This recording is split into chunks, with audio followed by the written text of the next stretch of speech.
ಏಳನೇ ಅಧ್ಯಾಯದ 6ನೇ ಶ್ಲೋಕ. ಏತದ್ಯೋನೀನಿ ಭೂತಾನಿ ಸರ್ವಾಣೀತ್ಯುಪಧಾರಯ ಅಹಂ ಕೃಷ್ಣಸ್ಯ ಜಗತಃ ಪ್ರಭವ ಪ್ರಲಯಸ್ತಥಾ. ಏತತ್ ಯೋನೀನಿ ಭೂತಾನಿ ಸರ್ವಾಣಿ ಇತಿ ಉಪಧಾರಯ ಅಹಂ ಕೃಷ್ಣಸ್ಯ ಜಗತಃ ಪ್ರಭವಃ ಪ್ರಲಯಃ ತಥಾ. ಭಗವಂತ ತನ್ನ ಮಹತ್ವವನ್ನ ಇಲ್ಲಿ ಹೇಳ್ತಾ ಇದ್ದಾನೆ. ಅವನ ಸಾಮರ್ಥ್ಯ ಇಂಥದ್ದು, ಶಕ್ತಿ ಎಂಥದ್ದು ಅಂತ. ಈಗಾಗ ಹಿಂದಿನ ಶ್ಲೋಕದ ನಮಗೇನು ಬಂತು? ಅಪರಾ ಇಯಂ, ಜಡ ಪ್ರಕೃತಿ ಬೇರೆ, ಚೇತನ ಪ್ರಕೃತಿ ಬೇರೆ ಅನ್ನೋ ಒಂದು ವಿಚಾರ ಗೊತ್ತಾಯಿತು. ಮತ್ತು ಪ್ರಕೃತಿಂ ವಿತ್ತಿ ಮೇ ಅಂತ ಹೇಳುವ ಮೂಲಕ, ಮೇ ಎಂಬ ಶಬ್ದ ಹಾಕುವ ಮೂಲಕವಾಗಿ ಮದಧೀನ, ಈ ಜಡ ಪ್ರಕೃತಿಯು ಮತ್ತು ಜಡ ಪ್ರಕೃತಿಗಿಂತಲೂ ಉತ್ತಮಳಾದಂತಹ ಚೇತನ ಪ್ರಕೃತಿ ಲಕ್ಷ್ಮೀದೇವಿಯು ಕೂಡ ಮೇ, ನನ್ನ ಅಧೀನದಲ್ಲಿರುವವರು ಅನ್ನೋ ವಿಚಾರವನ್ನು ಹೇಳಿದ. ಅದರ ಜೊತೆಗೆ ಇನ್ನೊಂದು ಹೇಳಿದ್ದು, ಯಯೇದಂ ಧಾರ್ಯತೆ ಜಗತ್ತು, ಯಾವ ಆ ಚೇತನ ಪ್ರಕೃತಿ ಲಕ್ಷ್ಮೀದೇವಿಯಿಂದಾಗಿ ಈ ಜಗತ್ತು ಧಾರ್ಯತೆ, ಧರಿಸಲ್ಪಡುತ್ತದೆ, ಅವಳು ಧಾರಕ ಶಕ್ತಿ ಎಂಬುದಾಗಿ ಹೇಳಿರತಕ್ಕಂಥದ್ದು.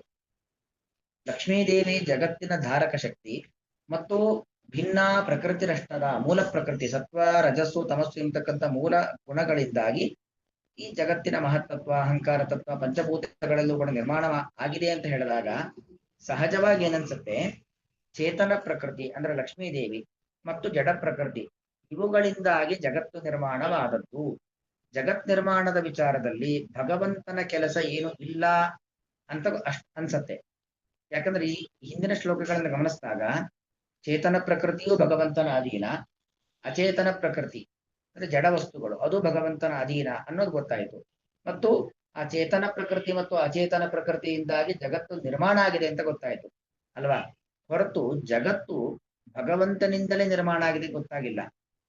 ಅದಕ್ಕೋಸ್ಕರ ಕೃಷ್ಣ ಹೇಳ್ತಿದ್ದಾನೆ, ಭಗವಂತನಿಂದಲೇ ಜಗತ್ತು ನಿರ್ಮಾಣವಾಗಿದೆ ಅಂತಕ್ಕಂಥ ವಿಚಾರವನ್ನು ಸ್ಪಷ್ಟಗೊಳಿಸ್ತಿದ್ದಾನೆ. ಏತದ್ ಯೋನೀನಿ ಭೂತಾನಿ, ಯೋನಿ ಶಬ್ದಕ್ಕೆ ಕಾರಣ ಅಂತ ಅರ್ಥ. ಭೂತಾನಿ ಭವಂತೀತಿ ಭೂತಾನಿ, ಯಾವುದಕ್ಕೆ ಹುಟ್ಟಿದೆಯೋ ಅದೆಲ್ಲವೂ ಭೂತಗಳು ಅಂದ್ರೆ ಎಲ್ಲ ಸಕಲ ಚೇತನ ಪದಾರ್ಥಗಳು. ಇನ್ನು ಯಾವ್ದು ಜಗತ್ತಿನಲ್ಲಿ ಇದೆಯೋ ಅದೆಲ್ಲವೂ ಕೂಡ ಭೂತ. ಭೂತ ಶಬ್ದಕ್ಕೆ ಇರೋದು ಅಂತನೂ ಅರ್ಥ, ಹುಟ್ಟಿದ್ದು ಅಂತನೂ ಅರ್ಥ. ಅಲ್ಲಿಗೆ ಹುಟ್ಟಿರುವಂತಹ 4 ಪ್ರಕಾರದ ಜೀವಿಗಳು, ಜರಾಯುಜ, ಅಂಡಜ, ಸ್ವೇದಜ, ಉದ್ಭಿಜ, ಮತ್ತು ಅದರ ಒಟ್ಟು ಸಮುದಾಯ ಎಷ್ಟು ಅಂದ್ರೆ 84 ಲಕ್ಷದ ಜೀವಿಗಳು. ಅದೆಲ್ಲವೂ ಕೂಡ ಏತದ್ ಯೋನೀನಿ. ಏತತ್ ಅಂದ್ರೆ ಇದು ಯೋನಿ ಅಂದ್ರೆ ಕಾರಣ, ಇದು ಕಾರಣ. ಇದು ಅಂದ್ರೆ ಯಾವುದು? ಹಿಂದೆ ಹೇಳಿದ 2 ವಿಚಾರ, ಒಂದು ಜಡ ಪ್ರಕೃತಿ ಮತ್ತೊಂದು ಚೇತನ ಪ್ರಕೃತಿ. ಮೂಲ ವಸ್ತುವಾಗಿರುವಂತಹ ಸತ್ವ ರಜಸ್ಸು ತಮಸ್ಸು ಅದು ಉಪಾದಾನ ಕಾರಣ. ಒಂದು ಮಡಿಕೆ ಆಗಬೇಕು ಅಂತಾದ್ರೆ ಮಣ್ಣು ಯೋನಿ, ಮಣ್ಣು ಕಾರಣ, ಮಣ್ಣು ಉಪಾದಾನ ಕಾರಣ. ಕುಂಬಾರ ಮಡಿಕೆ ಮಾಡುವವನು ಅವನು ನಿಮಿತ್ತ ಕಾರಣ. ಹಾಗೆ ಲಕ್ಷ್ಮೀದೇವಿ ಅವಳು ನಿಮಿತ್ತ ಕಾರಣ. ಆ ಲಕ್ಷ್ಮೀದೇವಿಯಿಂದ ಅಭಿಮನ್ಯಮಾನವಾದಂತಹ ಸತ್ವಗುಣ, ರಜೋಗುಣ, ತಮೋಗುಣ ಅದು ಉಪಾದಾನ ಕಾರಣ. ಯೋನಿ ಶಬ್ದಕ್ಕೆ ಕಾರಣ ಅಂತ ಅರ್ಥ. ಸರ್ವಾಣಿ ಇತಿ ಉಪಧಾರಯ, ಈ ತರ ನೀನು ತಿಳ್ಕೋ. ಯಾವುದೋ ಒಂದು ಅದು ಹೌದು ಇದಲ್ಲ ಅಂತಲ್ಲ, ಜಗತ್ತಿನಲ್ಲಿ ಏನೇನಿದೆ ಇರೋದೆಲ್ಲವೂ ಕೂಡ ಆ ಲಕ್ಷ್ಮಿ ಮತ್ತು ಜಡವಾಗಿರುವಂತ ಮೂಲ ಪ್ರಕೃತಿ ಅದರಿಂದಲೇ ಹುಟ್ಟಿರ್ತಕ್ಕಂಥದ್ದು. ಹೇಗೆ ಮಣ್ಣಿಲ್ಲದೆ ಮಡಕೆ ಆಗ್ಲಿಕ್ಕೆ ಸಾಧ್ಯವೇ ಇಲ್ವೋ, ಹತ್ತಿ ಇಲ್ಲದೆ ಕಾಟನ್ ಬಟ್ಟೆ ಆಗ್ಲಿಕ್ಕೆ ಸಾಧ್ಯನೇ ಇಲ್ವೋ, ಅದೇ ರೀತಿಯಲ್ಲಿ ಒಂದು ಮರ ಇಲ್ಲದೆ ಒಂದು ಭವ್ಯವಾದ ಮರದ ರಥ ನಿರ್ಮಾಣ ಆಗ್ಲಿಕ್ಕೆ ಸಾಧ್ಯವಿಲ್ವೋ, ಹಾಗೆ ಸತ್ವ ರಜಸ್ಸು ತಮಸ್ಸು ಎಂಬತಕ್ಕಂಥ ಮೂಲ ವಸ್ತು ಮತ್ತು ಆ ಮೂಲ ವಸ್ತುವನ್ನ ಸಿದ್ಧ ವಸ್ತುವನ್ನಾಗಿ ಪರಿವರ್ತನೆ ಮಾಡತಕ್ಕಂತಹ ಒಂದು ಮಾತೃಶಕ್ತಿ ಲಕ್ಷ್ಮೀದೇವಿ ಇಲ್ಲದೆ ಜಗತ್ತಿನಲ್ಲಿ ಯಾವ ವಸ್ತುಗಳು ಇಲ್ಲ. ಸರ್ವಾಣಿ ಇತಿ ಉಪಧಾರಯ, ಹೀಗೆ ತಿಳ್ಕೊ. ಉಪಧಾರಯ ಶಬ್ದಕ್ಕೆ ತಿಳ್ಕೊ ಅಂತ ಅರ್ಥ. ಅಲ್ಲಿಗೆ ಮತ್ತೆ ಅಲ್ಲಿಗೆ ಬಂದು ನಿಂತು ಎಲ್ಲವೂ ಕೂಡ ಲಕ್ಷ್ಮಿ ಮತ್ತು ಮೂಲ ಪ್ರಕೃತಿ ಜಡ ಪ್ರಕೃತಿ ಅವುಗಳಿಂದ ನಿರ್ಮಾಣವಾದದ್ದು ಅಂತ. ಭಗವಂತ ಎಲ್ಲದಕ್ಕೂ ಕಾರಣ ಅನ್ನೋದು ಸ್ಪಷ್ಟ ಆಗ್ಲೇ ಇಲ್ವಲ್ಲ. ಅದಕ್ಕೋಸ್ಕರ ಭಗವಂತ ಹೇಳ್ತಿದ್ದಾನೆ, ಅಹಂ ಕೃಷ್ಣಸ್ಯ ಜಗತಃ ಪ್ರಭವಃ ಪ್ರಲಯಸ್ಥತ. ಈ ಲಕ್ಷ್ಮೀ ಮತ್ತು ಮೂಲ ಪ್ರಕೃತಿಯಿಂದ ಜಗತ್ತು ನಿರ್ಮಾಣವಾದದ್ದು ಹೌದಾದ್ರೂ ಕೂಡ ಲಕ್ಷ್ಮಿಗೆ ನಿರ್ಮಾಣ ಮಾಡುವಂತ ಒಂದು ಮಾತೃತ್ವ ಶಕ್ತಿಯನ್ನ ಕೊಟ್ಟವನು. ಮತ್ತು ಆ ಮೂಲ ವಸ್ತು ಸತ್ವಗುಣ, ರಜೋಗುಣ, ತಮೋಗುಣ ಎಂಬತಕ್ಕಂಥ ಮೂಲ ಪ್ರಕೃತಿ ಜಡ ಪ್ರಕೃತಿ ಅದು ಮಹತ್ತತ್ವವಾಗಿ ಪರಿಣಾಮ ಆಗ್ಬೇಕು, ಅಹಂಕಾರ ತತ್ವವಾಗಿ ಪರಿಣಾಮ ಆಗ್ಬೇಕು, ಪಂಚಭೂತಗಳಾಗಿ ಪರಿಣಾಮ ಆಗ್ಬೇಕು. ಅದೆಲ್ಲ ಆಗ್ಲಿಕ್ಕೆ ಬೇಕಾಗಿರತಕ್ಕಂಥ ಶಕ್ತಿಯನ್ನು ಕೊಟ್ಟವನು ನಾನು. ಅಲ್ಲಿಗೆ ನಾನೇ ಸಕಲ ಜಗತ್ತಿನ ಹುಟ್ಟು ಮತ್ತು ಸಾವುಗಳಿಗೆ, ಹುಟ್ಟು ಸಾವುಗಳಿಗೆ ಕಾರಣ ಅಂದ್ರೆ ಮಧ್ಯದಲ್ಲಿರತಕ್ಕಂತಹ ಆ ಒಂದು ಸ್ಥಿತಿ, ಹುಟ್ಟಿಗೂ ಸ್ಥಿತಿಗೂ ಲಯಕ್ಕೂ ಎಲ್ಲದಕ್ಕೂ ಕೂಡ ನಾನೇ ಕಾರಣನಾಗಿದ್ದೇನೆ. ಅಹಂ ಕೃತ್ಸ್ನಸ್ಯ ಜಗತಃ ಪ್ರಭವಃ ತಥಾ ಪ್ರಲಯ. ಪ್ರಭವಃ ಪ್ರಕರ್ಷೇಣ ಭವತಿ ಇತಿ ಪ್ರಭವಃ. ಯಾಕಂದ್ರೆ ಬರೀ ಭವ ಅಲ್ಲ, ಸುಮ್ಮನೆ ಹೆಂಗಾಯ್ತಂಗ್ ಹುಟ್ಟೋದಲ್ಲ, ಆದ್ರೆ ಪ್ರಭವ, ಚೆನ್ನಾಗಿ ಹುಟ್ಟೋದು. ಅಂದ್ರೆ ಒಬ್ಬ ಮನುಷ್ಯ ಅಂದ್ರೆ ಹೇಗಿರಬೇಕು, ಹಾಗೆ ವ್ಯವಸ್ಥಿತವಾಗಿ ಮನುಷ್ಯನ ಶರೀರ. ಅದು ಗರ್ಭವಾಸದಲ್ಲಿದ್ದಾಗ ಆಹಾರ ಪದ್ಧತಿ, ಗರ್ಭದಿಂದ ಹೊರಗೆ ಬಂದ ಮೇಲೆ ಹೇಗೆ, ಒಂದು ಮರ ಹೇಗೆ, ಒಂದು ಪ್ರಾಣಿ ಹೇಗೆ, ಇಲ್ಲಿರ್ತಕ್ಕಂತಹ ಪ್ರಾಣಿಗಳು, ನಮ್ಮ ದಕ್ಷಿಣ ಭಾರತದ ಪ್ರಾಣಿಗಳಿಗೂ ಹಿಮಾಲಯದ ಕೊರೆಯುವ ಚಳಿಯಲ್ಲಿ ಇರತಕ್ಕಂಥ ಪ್ರಾಣಿಗಳಿಗೂ ಅವುಗಳ ದೇಹ ರಚನೆ ಪ್ರತಿಯೊಂದು ಕೂಡ ಬಹಳ ಅದ್ಭುತವಾದದ್ದು, ವಿಚಿತ್ರವಾದದ್ದು, ವಿಲಕ್ಷಣವಾದದ್ದು. ಒಂದು ಕಡೆ ಇದ್ದಂತೆ ಒಂದಿಲ್ಲ.